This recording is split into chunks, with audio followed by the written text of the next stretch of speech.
आप सबको मेरा एक बार फिर से नमस्कार। स्वागत है आप सभी का आपके अपने YouTube चैनल टारगेट विद के में। इस क्लास के अंदर हम 10th क्लास सिटीज भाग 2 गद्य खंड 12वां चैप्टर गद्य खंड का लखनवी अंदाज हमारे पाठ का नाम है। इस पाठ के लेखक यशपाल जी हैं। इस क्लास के इस चैप्टर के हमने 2 वीडियो पहले डाल दिए हैं, यानी इस पाठ का जो लेखक है श्री यशपाल जी, उनका जीवन परिचय का एक वीडियो पहले डाल चुके हैं। दूसरा वीडियो हमने यशपाल द्वारा रचित लखनवी अंदाज पाठ का एक तरह से सार के रूप में हमने डिस्कस की है पाठ के ऊपर। तो कंप्लीट पाठ हम पढ़ चुके हैं। तीसरा वीडियो है इस पाठ के महत्वपूर्ण यानी इम्पोर्टेंट अभ्यास के और एग्जाम की दृष्टि से अन्य जो मोस्ट इम्पोर्टेंट क्वेश्चन है हम उनके ऊपर डिस्कस करने जा रहे हैं। तो आप लोग बिल्कुल ध्यान से सुनिएगा, क्योंकि एक ऐसा हमारा हिंदी ऐसा विषय है जो हमारे कल्चर से जुड़ा हुआ है, हमारे मातृभाषा से जुड़ा हुआ है। कहें एक तरह से हमारी मातृभाषा ही है, क्योंकि हम जन्म से ही हिंदी वालों के बीच में रहे हैं, हिंदी सुनना पसंद करते हैं और बोलना भी पसंद करते हैं। यानी हमारे जो चारों ओर के जो लोग हैं वो लगभग हिंदी भाषा का प्रयोग करते हैं। जितने भी न्यूज़पेपर हैं मोस्टली हिंदी में पढ़ते हैं, टीवी में समाचार हिंदी में आते हैं, जो रेडियो है, मोबाइल फ़ोन है, मैक्सिमम जो हमारे पास साधन है संचार के, उन साधनों में हम यही चीज़ डिस्कस करते हैं जो हमारी मातृभाषा में है। संवाद होता है, घर में भी हम ऐसे ही बोलते हैं, तो हमें एक प्रकार से बड़ी आसान भाषा लगती है। इसको समझने में हमें ज़्यादा परेशानी नहीं होती, क्योंकि जिस चीज़ की अंडरस्टैंडिंग मातृभाषा में हो सकती है, जो संवाद हमारी खुद की भाषा में हो सकता है, वो किसी अन्य भाषा में नहीं होता। और उसमें हमें मज़ा भी आता है, रस भी आता है बात करने में, सुनने में, समझने में। तो ये हमारी मातृभाषा है। इसको एक बार हम सुन लेते हैं अच्छे से तो हमें बिल्कुल परेशानी नहीं होती। तो आशा है आप लोगों ने पिछली वीडियो देखी होगी, इस पाठ को सुना होगा। अब इसके अभ्यास के जो प्रश्न उत्तर है वो करते हैं। अगर आपको हमारी वीडियो अच्छी लगी हो, हमारे चैनल है जो टारगेट विद के आपके लिए यूजफुल है, इंपॉर्टेंट है, तो प्लीज़ हमारे चैनल को सब्सक्राइब करें, शेयर भी करें। चलिए शुरू करते हैं। पहला क्वेश्चन है, अभ्यास का ही है। इस लेसन के अंदर ज़्यादा क्वेश्चन नहीं है, 5 या 6 क्वेश्चन ही बनेंगे पूरे लेसन के अंदर। तो सारे के सारे क्वेश्चन जो हम करेंगे आज वो इम्पोर्टेंट ही है एग्जाम की दृष्टि से। कोई भी क्वेश्चन हम ऐसा नहीं करेंगे जो एग्जाम में ना आने वाला हो, और कोई भी क्वेश्चन छोड़ना नहीं है जो हम करेंगे। पहला क्वेश्चन है, लेखक को नवाब साहब के किन हाव भाव से महसूस हुआ कि वे उनसे बातचीत करने के लिए तनिक भी उत्सुक नहीं है। यानी उस समय का दृश्य है जब लेखक 2nd क्लास का टिकट लेता है ये सोच करके कि डिब्बा है वो निर्जन होगा, उसमें कोई नहीं होगा, और बिल्कुल उसके अनुमान के बिल्कुल विपरीत होता है। डिब्बे में पहले से ही एक सज्जन नवाबी नस्ल का व्यक्ति पालथी मार करके डिब्बे में बैठा होता है।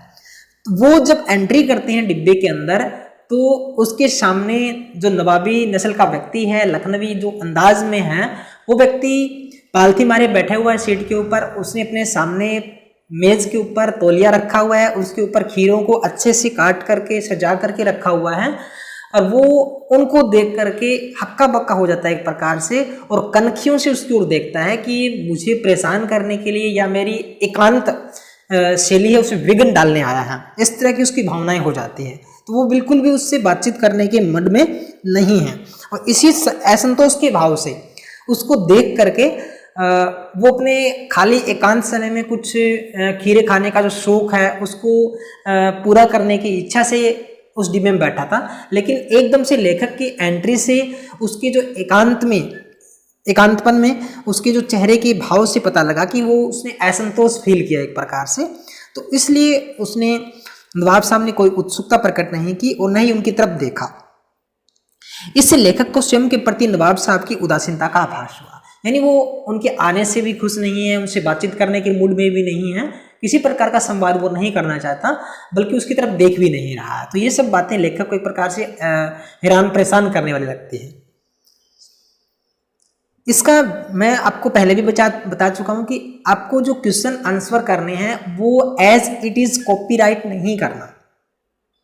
अगर आपको एग्जाम के अंदर अच्छे नंबर चाहिए, आपकी क्वेश्चन की जो क्वालिटी है वो अच्छी होनी चाहिए, इसके लिए आपको कॉपीराइट से बचना होगा। कॉपीराइट का मतलब बिल्कुल as it is help book या किसी वीडियो से या किसी भी सामग्री से आपको कॉपीराइट करने से बचना होगा। इसमें आपको अपने विचार डालने हैं। बस ये बात ध्यान रहे आपको कि आप लेसन से भटके ना, लेसन से बाहर आप ना जाएं। अपने विचार, लेसन का जो शीर्षक है हमारा, लेसन में जो बातें पूछी गई है, जो कही गई है, जो डिस्कस हुई है, उन्हीं को आधार बना करके आप अपनी बात रखें। इससे चेकर को, यानी एग्जामिनर जो आपका टीचर है, जो आपके पेपर चेक करता है या आपके क्वेश्चन चेक करता है, उसको ये लगना चाहिए कि बच्चे ने बिल्कुल पढ़ा है, इसने अपनी समझ से क्वेश्चन किया है, इसको बहुत कुछ आता है, इसके पास खुद के अपने विचार हैं। तो आप इसमें अपने विचार जरूर डालने की कोशिश करें। इसका मतलब यही है कि आप इनमें अपने शब्दों के माध्यम से और जो पाठ का भाव है उसी को ध्यान में रखते हुए ये क्वेश्चन आप कर सकते हो। बिल्कुल डिस्कस मेथड से बात हो रही है। आशा है आप लोगों को मेरी बात समझ में आ रही होगी मैं कहना क्या चाह रहा हूं। चलिए दूसरा क्वेश्चन है, नवाब साहब ने बहुत ही यत्न मतलब मेहनत के साथ, परिश्रम के साथ, बिल्कुल योजनाबद्ध तरीके से खीरा काटा, नमक मिर्च बुरका, अंततः सूंघ कर ही खिड़की से बाहर फेंक दिया। उन्होंने ऐसा क्यों किया होगा? उनका ऐसा करना उनके कैसे स्वभाव को इंगित करता है? देखिए कितना हम लेसन में के अंदर भी पढ़ा था कि कितनी मेहनत के बाद से उसने खीरे को अच्छे तरीके से पहले धोया है, उसके नीचे तौलिया भी रखा है, उसको फिर छीला भी है, फिर काटा भी है, उसके ऊपर फिर नमक मिर्च का जो एक तरह से पाउडर बनाया हुआ था वो भी उस पर बुरका है, फिर खीरे को अपने होठों तक लेके गया है, उसको सूंघा भर है, उसका स्वाद लिया है।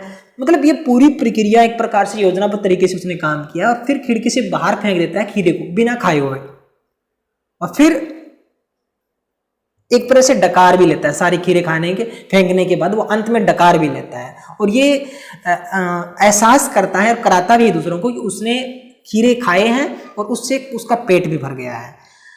तो ये सारा दृश्य हमने पहले देखा है। तो ये एक प्रकार से लेखक ने इस चीज को खीरे खाने के जो उनका प्रस्ताव था उनको नकार दिया था, वो खीरे खाने से मना कर दिया था।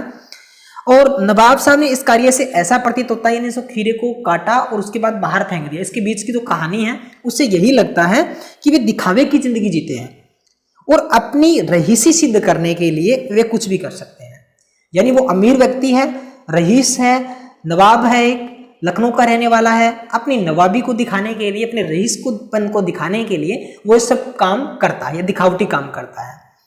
तो लेखक को लगता है कि क्या सूंघने भर से पेट भर जाता है या पेट की जो भूख है वो शांत हो जाती है? ऐसा बिल्कुल नहीं होता लेखक के मान्यता अनुसार। तीसरा क्वेश्चन मोस्ट इंपोर्टेंट क्वेश्चन है इस लेसन का। अब तक जो हमने 3 क्वेश्चन तीसरा पढ़ रहे हैं, इन तीनों में ये सबसे ज्यादा इंपॉर्टेंट है। वैसे दोनों क्वेश्चन वो भी इंपॉर्टेंट है, लेकिन तीनों में से अगर बेस्ट की बात करें तो ये क्वेश्चन थर्ड क्वेश्चन है, क्योंकि अंत में सबसे जो अंतिम गद्य हमने गद्यांश पढ़ा था इस लेसन का वो यहीं से लिया गया है। बिना विचार, घटना और पात्रों की भी क्या कहानी लिखी जा सकती है? यशपाल के इस विचार से आप कहां तक सहमत हैं? हम लेखक यशपाल के विचारों से पूरी तरह सहमत हैं। किसी भी कहानी की रचना उसके आवश्यक तत्वों जैसे कथा वस्तु है, घटना, पात्र आदि के बिना संभव नहीं होगी। घटना तक कथा वस्तु कहानी को आगे बढ़ाते हैं, पात्रों द्वारा संवाद कहे जाते हैं। संवाद का मतलब बातचीत, कम्युनिकेशन।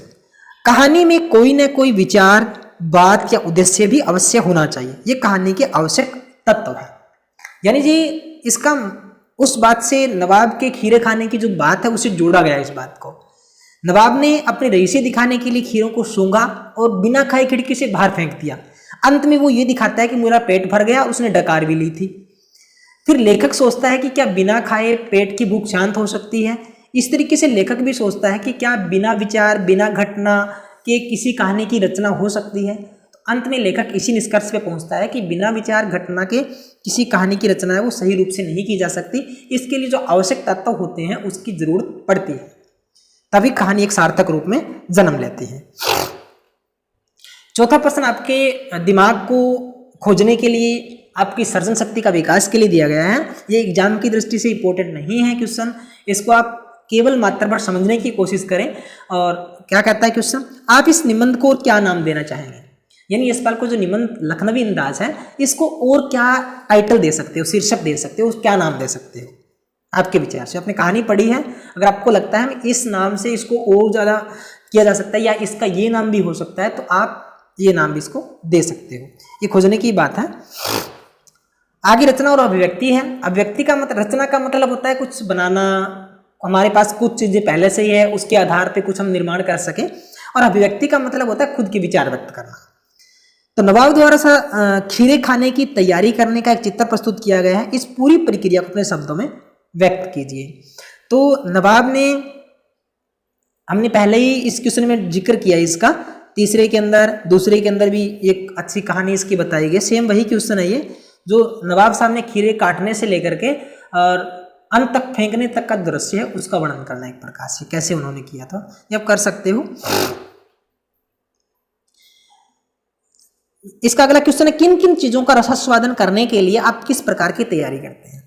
रसास्वादन का मतलब यहां से लिया गया है कि कोई भी चीज है उसको हम अच्छे से यूज कर सके। जैसे खीरे का रस स्वाद का मतलब है उसको हम, उसका अच्छे से रस लेने के लिए, आनंद लेने के लिए, स्वाद लेने के लिए हम क्या क्या कर सकते हैं। जैसा कि नवाब ने किया था, उसने अच्छे से तौलिया बिछाया हुआ था, उसके ऊपर खीरे रखे हुए थे, उसको काटा, छीला, नमक मिर्च बुड़का, उसको शूंगा भर, फिर उसको खाने की बजाय फेंक दिया। तो वहाँ कहने का मतलब उसका इसी चीज़ से है कि हम किसी भी काम को करने के लिए, उसके अच्छे उसका पूरा रस लेने के लिए, उसको मज़े से करने के लिए हम क्या क्या कर सकते हैं, किसी भी काम। तो हमारे पास क्या तैयारी होनी चाहिए, तो ये कर सकते हैं। तो इसमें एक खीर का स्वाद का दिया गया है, खीर का स्वाद कैसे ले सकते हैं अच्छे तरीके से। तो आप कोई भी चीज़, कोई भी काम, अगर हम पढ़ने का स्वाद लेना चाहते हैं तो उसको हम कैसे नियोजन कर सकते हैं। तो इसके लिए हमारे पास क्या क्या सामग्री होनी चाहिए, क्या क्या हमारे पास कैसा इन्वायरमेंट होना चाहिए, कैसे हमारे पास मटेरियल होना चाहिए, हमारा मूड कैसा होना चाहिए, हमारे पास टाइम कितना होना, ये सारी आप योजना बना सकते हो, उसका भी स्वाद ले सकते हो। ज़रूरी नहीं खाने की चीज़ों से स्वाद हो, हम पढ़ करके भी, सुन करके भी, गा करके, नाच करके स्वाद ले सकते हैं, रसा स्वाद हो सकता है। मतलब एक तरह से हमें आनंद की अनुभूति हो, वही रसा स्वाद है। अगला क्वेश्चन है, खीरे के संबंध में नवाब साहब के व्यवहार को उनकी सनक कहा जा सकता है। सनक का मतलब एक प्रकार से दिमागी संतुलन कह सकते हो, या दिमागी रूप से बीमार कह सकते हो एक प्रकार से। तो ये एक उनकी रहस्यपन को दिखाने के लिए उसने ऐसा ड्रामा एक प्रकार से किया था, या दिखावा किया था, वही चीज है। क्या सनक का कोई सकारात्मक रूप हो सकता है? यदि हाँ, तो ऐसी सनकों का उल्लेख कीजिए। सनक के दो रूप होते हैं, एक सकारात्मक, दूसरा नकारात्मक।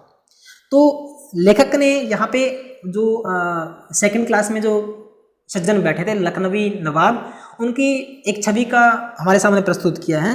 तो हम इसको पॉजिटिव तरीके से कैसे, सनक का मतलब हमारे जो दिमाग होता है उसको सकारात्मक रूप से हम कैसे इस्तेमाल कर सकते हैं, उसका कोई एग्जाम्पल हो या कुछ बताने की हम कोशिश कर सकते हैं।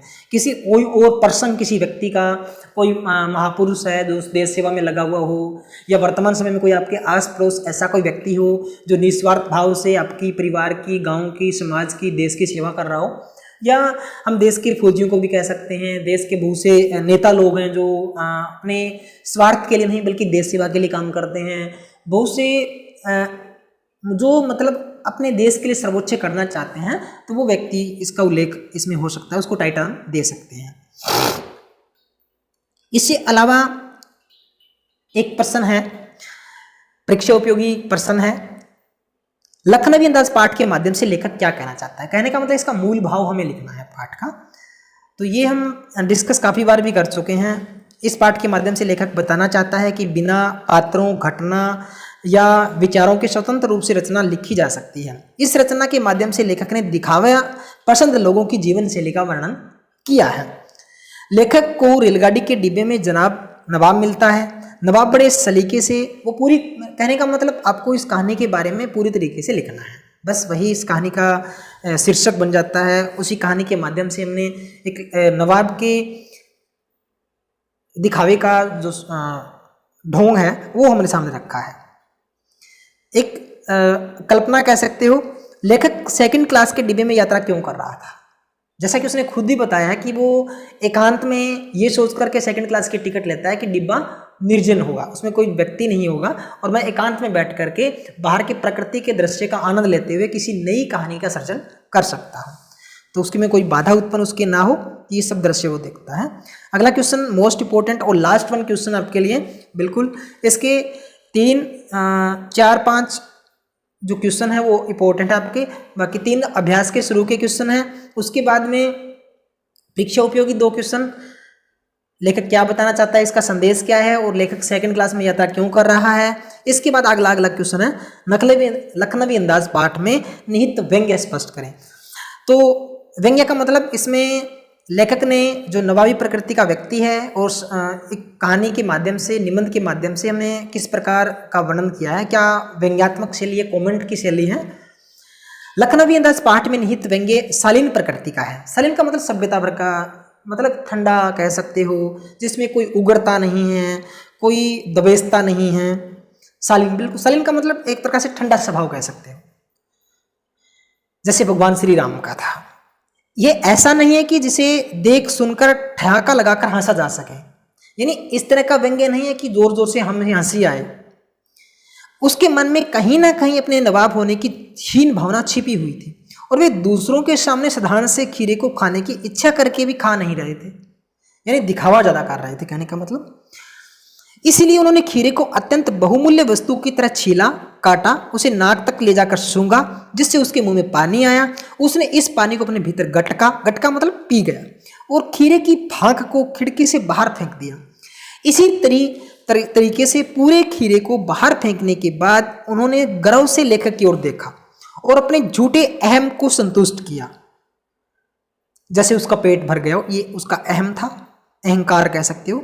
ऐसा करके उन्होंने ये सिद्ध करने का प्रयास किया कि खीरे को खानदानी रईस ऐसे ही खाते हैं, यानी जो बड़े लोग हैं, अमीर लोग हैं, जिनको खीरे खाने का शौक मात्र है, वो खीरे को पेट के लिए, भूख के लिए नहीं खाते, बल्कि एक प्रकार से शौक से खाते हैं। उनको एक प्रकार से इसका शौक है, वो इसी के लिए खाते हैं। तो एक प्रकार से उन्होंने दिखावा दिखाने के लिए लेखक को शायद इस तरीके का प्रयास किया होगा। तो एक प्रकार से व्यंग्य है। तो इस तरीके से आपके इस पाठ के टोटल 6-7 के इंपॉर्टेंट क्वेश्चन बनते हैं। तो आशा है आप लोगों को क्लास अच्छी लगी होगी। अगर आपको हमारी क्लास अच्छी लगी हो तो प्लीज़ हमारे चैनल को सब्सक्राइब करें, लाइक करें, शेयर भी करें। NCERT 10th क्लास हिंदी की कंप्लीट सिलेबस आपको हमारे YouTube channel target with KK पे मिलता रहेगा।